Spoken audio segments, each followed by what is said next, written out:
Në terren nuk dolen e qëndruan në hapësirat e kompanisë. Edhe kamionët ishin aty. Kompania pastrimi ka ndalur operimin me mbeturina në kryeqytet. Ndërsa për të gjithë këtë situatë po e fajson komunën e Prishtinës. Sipas kryemi pastrimit, e gjitha kjo ka ardhur si shkak i borxhit që ka komuna ndaj kompanisë në vlerë prej 2.7 milion eurove.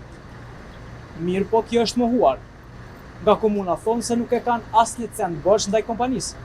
Kryeshefi i pastrimit Petri Treqica po konsideron se numri i punëtorëve me të cilët operojnë në terren, si dhe i kamioneve, është i mjaftueshëm për të menaxhuar me mbeturinat në kryeqytet. Madje ai thotë se vetëm në muajin mars janë rreth 7.000 tonë që janë bartur në deponi.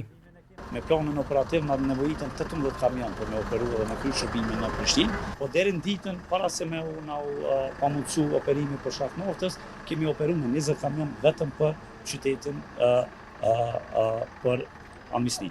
Dhe kjo sasi e kamionave ka tejkalu planin tonë operativ. Normalisht kemi edhe stafin, përveç që kemi stafin në numër të konsiderueshëm afër 380 punëtor.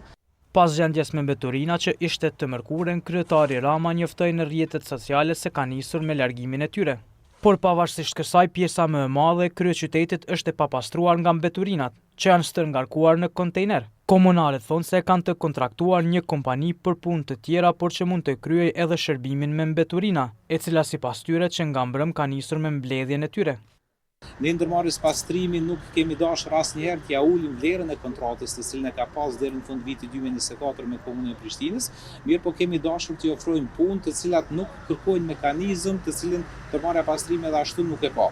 Do thotë në njërin anë ne do angazhonim operator ekonomik privat për t'i ofruar Prishtinës pastërtinë të cilën e meriton si kryeqytet, në anën tjetër ne do kishim siguri maksimale që asnjë punëtor i ndërmarrjes pastrimit nuk do ngelte pa punë.